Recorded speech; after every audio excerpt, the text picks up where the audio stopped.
Did you know that school shootings have been one of the most disturbing and talked about issues in recent years? America, here we are again. This is not a new nightmare, it is a recurring one. Another mass shooting, this time Texas. At least 19 children murdered, shot dead with a high-powered rifle. 2 teachers also killed. The aftermath is often tragic, and the legal consequences for those responsible can be severe. In today's video, we're going to take a closer look at how school shooters react when they receive life sentences. From being remorseful to smirking at victims' families, these school shooters show a range of bizarre emotions when faced with life sentences. Here are 5 such cases of school shooters facing life sentences and how they reacted. Number 1. TJ Lane. On February 27, 2012, tragedy struck at Sharpe High School in Ohio when a 17-year-old former student named TJ Lane opened fire in the school cafeteria around 7:30 in the morning. He started shooting at a group of students, causing chaos and fear.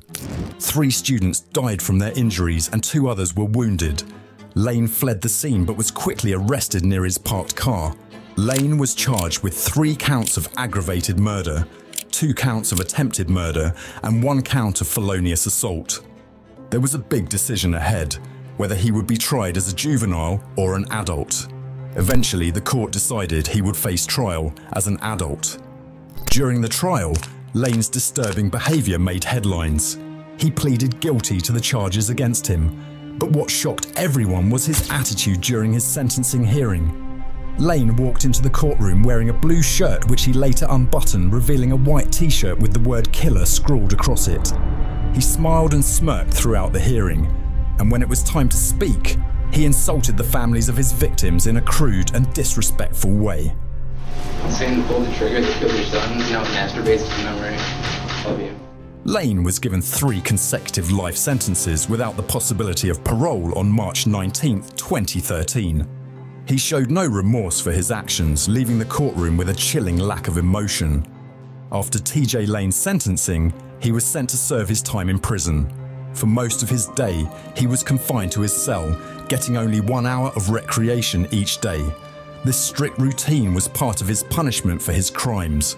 In 2014, Lane and 2 other inmates managed to escape from prison using a makeshift ladder, but they were captured shortly after. By March 2016, Lane was moved to the Southern Ohio Correctional Facility, a maximum security prison located in Lucasville. Lane is now being held in a maximum security prison where he spends most of his time in isolation. Number 2. Ethan Crumbley. On November 30th, 2021, tragedy struck Oxford High School in Michigan when a 15-year-old student named Ethan Crumbley carried out a horrific school shooting. He said, bro, red flag.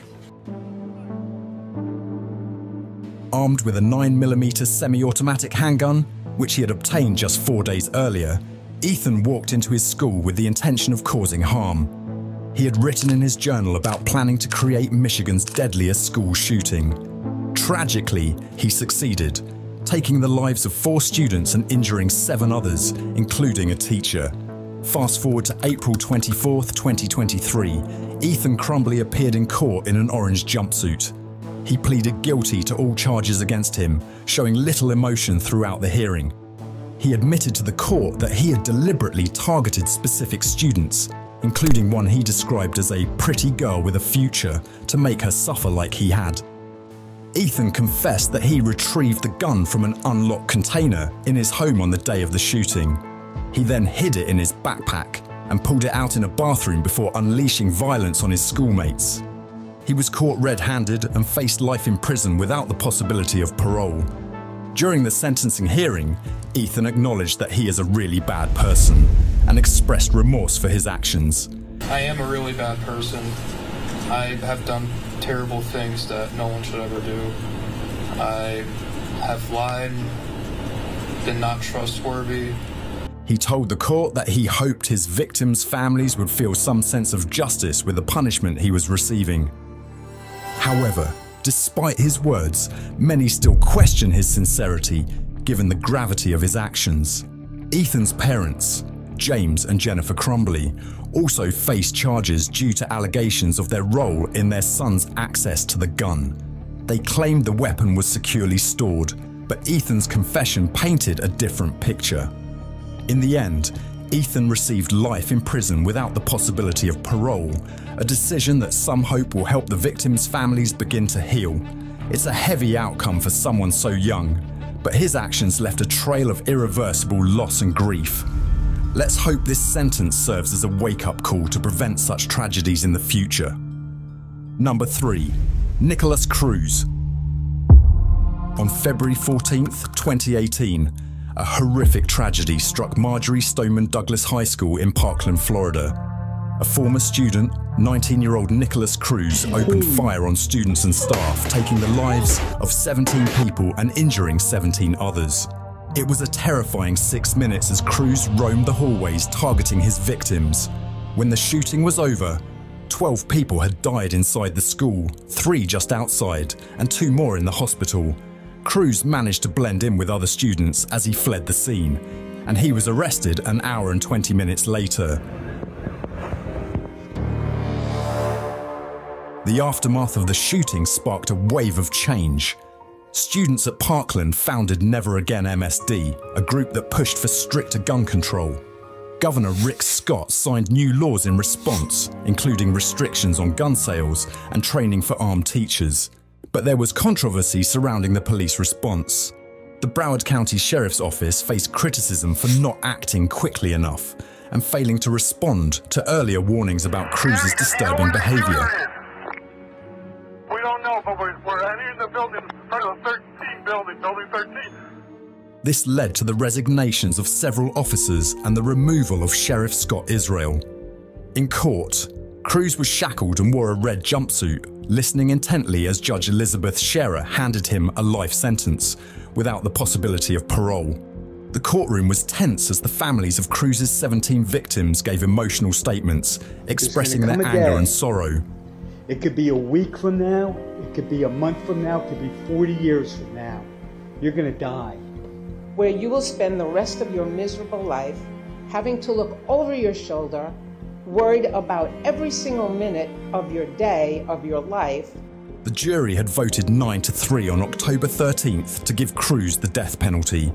But Florida law requires a unanimous decision for that sentence.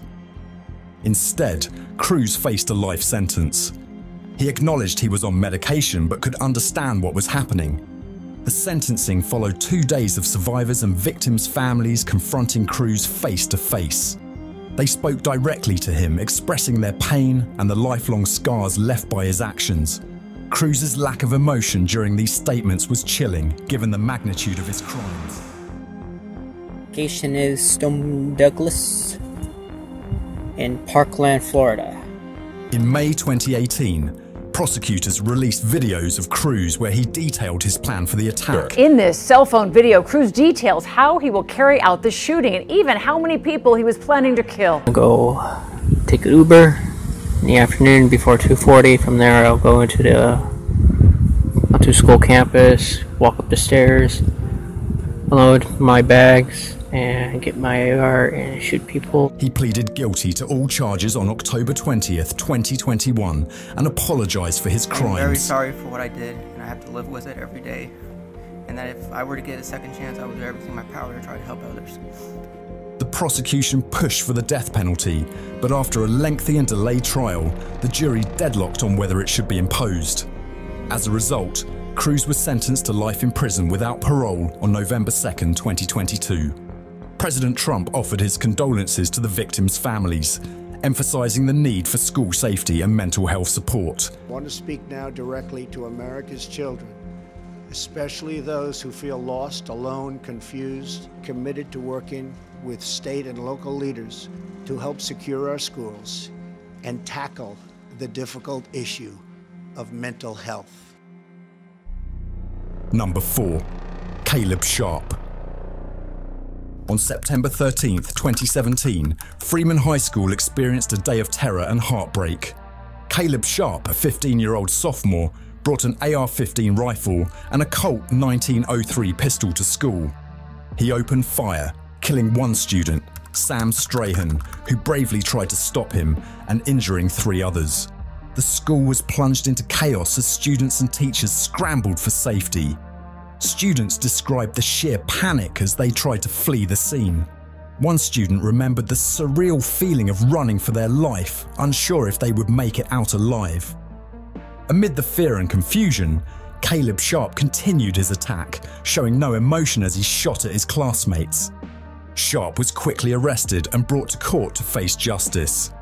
He stood there accepting his fate, but expressed regret for the trauma he had inflicted on his victims. He apologized to the people he had traumatized, including those who now struggle with PTSD or fear going out in public. Sam Strahan's mother Amy sat in the courtroom, heartbroken. She watched as the young man who took her son's life faced the consequences of his actions. Another victim, who miraculously survived the shooting, described the chilling sight of Sharpe's emotionless face as he walked past her, shooting at fleeing students. Sharpe's defense attorney argued that his young age and immaturity at the time of the shooting should be taken into account, requesting a lighter sentence. But the judge didn't buy it. As the judge put it, plenty of kids have ADHD, but they don't resort to violence. His actions were premeditated and deliberate. Sharpe pleaded guilty to premeditated murder and attempted murder. In the end, he received a sentence of 40 years to life in prison, with credit for nearly 5 years already served. He won't be eligible for parole until he's 55 years old. The sentencing offered a glimmer of closure for the victims' families, but the pain and trauma of that day will stay with them for the rest of their lives. Number 5. Dimitrios Pagourtzis. On May 18, 2018, tragedy struck Santa Fe High School in Santa Fe, Texas. Just as students were settling into their morning classes, shots rang out. More shots fired, additional shots fired. Dimitrios Pagourtzis, a 17-year-old student at the school, opened fire in an art classroom.